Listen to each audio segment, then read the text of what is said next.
नमस्कार, मी प्राध्यापक आदित्य जाधव, संचालक तिरुपती सायन्स क्लासेस लातूर.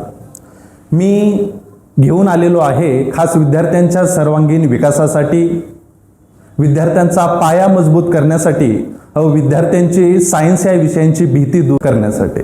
मग हा जो कोर्स आम्ही आज अटेंड केलेला आहे याचं नेमकं उद्दिष्ट जर काय असेल तर विद्यार्थ्यांच्या अभ्यासात सातत्य ठेवण्यासाठी किंवा विज्ञान विषयांची आवड निर्माण करण्यासाठी, विद्यार्थ्यांच्या पुढील क्लासमधील जे काही बेसिक कन्सेप्ट आहेत त्या कन्सेप्ट क्लिअर करण्यासाठी किंवा विद्यार्थ्यांचा पाया मजबूत करायचा असेल ब्रिज कोर्स घेऊन आलेलो आहे. मग या ब्रिज कोर्समध्ये नेमका आपण विद्यार्थ्यांना काय लर्न करायला सांगणार आहे किंवा आपण काय शिकवणार आहोत. ह्या ब्रिज कोर्समध्ये आपण सायन्सची पुरेपूर तयारी म्हणजे फिजिक्स असेल, केमिस्ट्री असेल, बायोलॉजी असेल, एक महत्त्वाचा भाग आपण घेणार आहोत आणि 30 दिवसामध्ये आपण जेवढा भाग कव्हर करणार आहोत त्या उर्वरित 10 दिवसामध्ये आपण त्यांचं रिव्हिजन आणि एक्झाम हे अटेंड करणार आहोत. 2 एप्रिल पासून सुरू होत असलेला ब्रिज कोर्स संपूर्णपणे मोफत असेल.